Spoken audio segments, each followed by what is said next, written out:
Hello guys, मेरा नाम है अभिषेक और आप देख रहे हैं मेरा hair transplant channel my hair Sutra. मैंने अपना हेयर ट्रांसप्लांट करवाया था 2021 अगस्त में की और 1750 ग्राफ्ट लगे थे। आप अभी तक रिजल्ट देख सकते हैं जो बहुत अच्छा है। डेंसिटी मुझे बहुत अच्छी दी गई थी जिसके वजह से अभी भी मेरे बाल इतने इंटैक्ट हैं और अच्छे हैं। ठीक है। बट आज का थंबनेल जो आपने देखा है, आपका हेयर फॉल हेयर ट्रांसप्लांट के बाद भी हो रहा है ना। मैं वीडियोस बहुत कम बनाता हूँ बट इंपॉर्टेंट वीडियोस बनाता हूँ। बहुत सारे लोगों का ये मेरे पास आ रहा है कि भाई हेयर ट्रांसप्लांट के बाद भी हेयर फॉल हो रहा है, हेयर ट्रांसप्लांट होने के बाद भी लोग गंजे हो रहे हैं। कैसे? जबकि डॉक्टर्स कहते हैं या फिर जिन्होंने भी करवाया, मैंने खुद करवाया, मेरे बाल नहीं जा रहे। बट रीजन है, कुछ रीजंस ऐसे हैं जो आपको जानने बहुत जरूरी है। वो मैंने आज सारा नोट डाउन करके रखा है। वो सारी चीजें मैं आपको बताऊंगा कि हेयर ट्रांसप्लांट कराने के बावजूद आपका हेयर फॉल हो जाएगा अगर आपने कुछ चीजों का ध्यान नहीं रखा। मैंने स्पेसिफिक कुछ रीजंस लिस्ट करके रखे हैं और जो लास्ट का रीजन है वो पूरा सुनना, क्योंकि अगर आपने कुछ भी मिस किया इस वीडियो में तो लॉस आपका है। आप अगर हेयर ट्रांसप्लांट करा चुके हो या कराने वाले हो, दोनों में ये वीडियो आपको पूरा देखना चाहिए, क्योंकि भाई पैसे लगेंगे। हेयर ट्रांसप्लांट छोटी मोटी बात नहीं है, आप काफी पैसा डालोगे इसमें।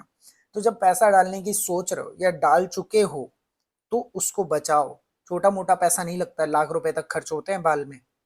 तो भाई आपको अपने बाल जब लगवा लिए हैं तो आपको मेक श्योर करना होगा कि अपने बालों को बचाना भी है। अब कैसे बचाना है, क्या करना चाहिए, क्या केयर करना चाहिए, उससे पहले हम जानेंगे इसका रीजन कि आपका हेयर ट्रांसप्लांट के बाद हेयर फॉल होता क्यों है। ठीक है, तो let's get started. Reason number one. तो हेयर ट्रांसप्लांट कराने के बाद जो सबसे पहला बाल जाने का रीजन होता है वो होता है शेडिंग फेज। ध्यान से सुनना, शेडिंग फेज आपको शायद पता भी होगा। शेडिंग फेज क्या होता है? जब आप हेयर ट्रांसप्लांट कराते हैं उसके बाद आपके जो लगाए हुए ग्राफ्ट्स होते हैं उससे बाल गिरकर टूट जाते हैं कुछ दिनों के लिए।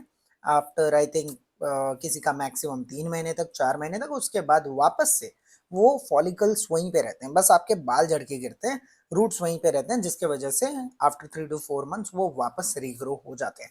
तो ये जो बाल झड़ रहे हैं उसमें पैनिक करने की कोई जरूरत नहीं है। Number one reason is setting phase, but this is not to worry, इसमें सोचना ही नहीं है, ये बाल आपके वापस आ जाएंगे। ठीक है।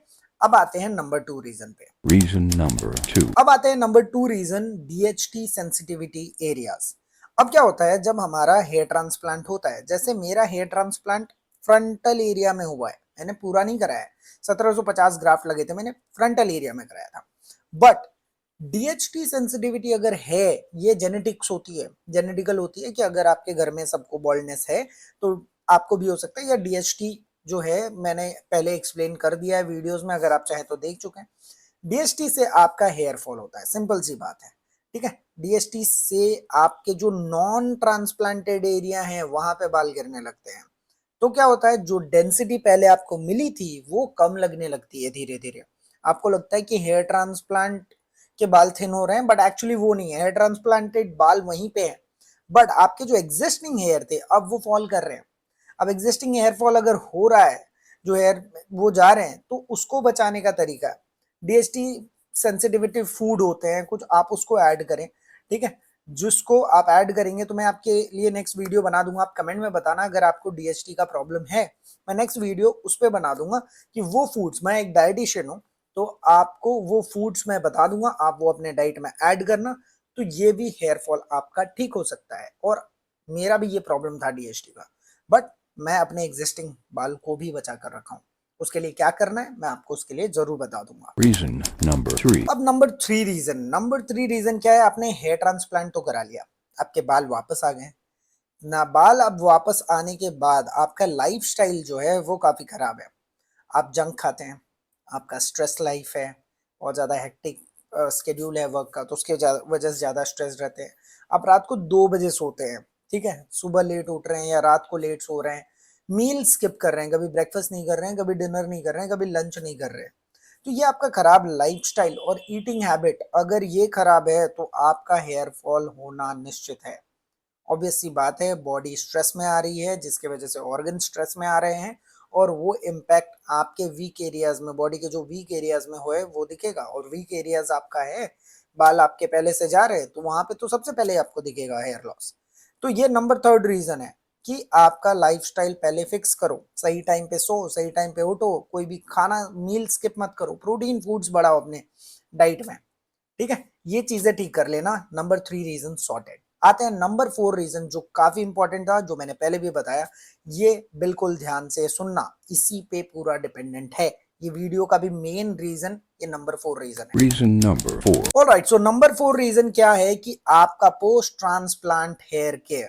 पोस्ट ट्रांसप्लांट हेयर केयर मतलब क्या होता है कि बहुत सारे लोग हेयर ट्रांसप्लांट जब करा लेते हैं तब एक्साइटमेंट काफी रहती है, आप मिनोक्सिडिल यूज करते हैं, आप फिनेस्ट्राइड यूज करते हैं, आप पीआरपी लेते हैं, ये सारी चीजें आप करते हैं। बट जब ये आपके बाल आ गए, एक बार आपको डेंसिटी मिल गई है, आप ना नेग्लिजेंट, काफी नेग्लिजेंस हो जाते हैं, काफी नेग्लिजेंस, बहुत आलसी। आपको मिनोक्सिडिल भी लगाने का टाइम नहीं होता, आप भूल जाते हैं। फिनेस्ट्राइड खाने का आपको 10 नखरे होते हैं कि नहीं भाई अब ये हो रहा है वो हो रहा है, आप खुद से बंद कर देते हैं बिना कोई डॉक्टर को कंसल्ट किए। आपने फिनेस्ट्राइड बंद कर दिया, आपने मिनोक्सिडिल लेना बंद कर दिया, तो ऑब्वियस सी बात है आपके हेयर फॉल होंगे। आपको हेयर ट्रांसप्लांट कराने के बाद अपने डॉक्टर से कंसल्ट करके ही अपनी मेडिकेशन बंद करनी चाहिए। मेडिकेशन हो गया, मिनोक्सिडिल हो गया, पीआरपी हो गया, ये तीनों चीज आप तभी बंद करो जब आपके डॉक्टर ने आपको मना कर दिया है। आपने हेयर ट्रांसप्लांट करा लिया, बाल आ गए, बस खत्म। तो ये चीजें बंद करेंगे भाई तो आपके बाल तो जाएंगे, ये आपका सपोर्ट है।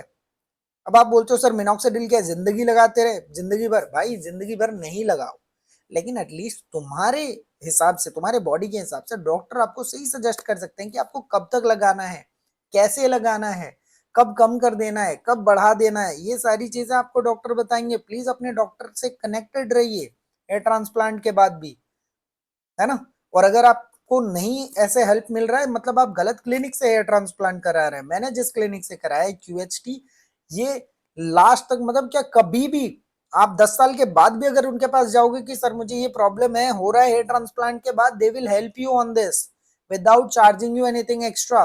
ये बताएंगे आपको फ्री में कि कैसे आपको सॉल्यूशन मिल सकता है इसका, और उसके बाद फिर से आप वो सॉल्यूशन स्टार्ट करो।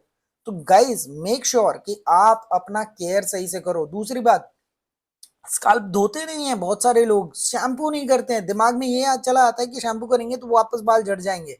ये भी मैंने बहुत सारे केसेस सुने हैं। भाई शैम्पू भी करना है आपको, अपना हेयर केयर रूटीन ध्यान में रखना है आपको। एटलीस्ट वीक में 2 बार तो अपना हेड वॉश करना ही चाहिए, ठीक है। मिनोक्सिडिल मैं अभी भी दिन में 1 बार लगाता हूँ। मैं फिनेस्ट्रॉइड हर 3 महीने के गैप में एक बार रीस्टार्ट करता हूँ और एटलीस्ट 2 से 3 महीने वापस लेता हूँ। बट अभी मेरे को 3 से 4 साल हो गया है, इसके वजह से मैं इस तरीके से चला रहा हूँ, and with the proper consultation of the doctor. Doctor ने जो बोला है मैं वही कर रहा हूँ, खुद से डॉक्टर नहीं बन रहा हूँ। गाइस सो अंडरस्टैंड दिस, अगर आपको ओरल नहीं सपोर्ट कर रहा है, फिनेस्ट्रॉइड से आपको साइड इफेक्ट्स आ रहे हैं, ट्रॉपिकल आ गए, आप लगा सकते हैं फिनेस्ट्रॉइड मिनोक्सिडिल के जैसा, तो कोई भी एक्सक्यूज मत दो, ठीक है। खर्च किया है आपने, काफी पैसे डाले हैं आपने इसमें, है ना। तो मेक श्योर गाइज कि जब पैसे डाले हैं तो इसके पीछे केयर करो, केयर इज रिक्वायर्ड। चाहे वो किसी भी चीज पे हो, आपकी बॉडी भी केयर मांगती है, आपका फेस भी केयर मांगता है ना। तो please take care of all this. अगर ये चीजें अगर आप ध्यान रखते हो तो आपका हेयर फॉल नहीं होगा। बाकी कुछ भी और अगर प्रॉब्लम है तो आप कमेंट्स में मुझे बताना, मेरा व्हाट्सएप नंबर भी मैंने दे रखा है। Please you can reach out to me अगर आपको हेयर ट्रांसप्लांट कराना है। QHT से मैंने कराया है, QHT हरिद्वार में है, अभी दिल्ली में है, हैदराबाद में है। आप कहीं से भी जाके अपना ट्रांसप्लांट करा सकते हैं, जाके आप मेरा नाम बोल सकते हैं, फॉर रेफरेंस आपको एक्स्ट्रा डिस्काउंट भी मिल जाएगा। Okay guys, this is what all about. ये वीडियो बहुत इंपॉर्टेंट थी, काफी टाइम के बाद बना रहा हूँ, बट ये काफी इंपॉर्टेंट था आप सबको बताना। Thank you for watching, please like share and subscribe.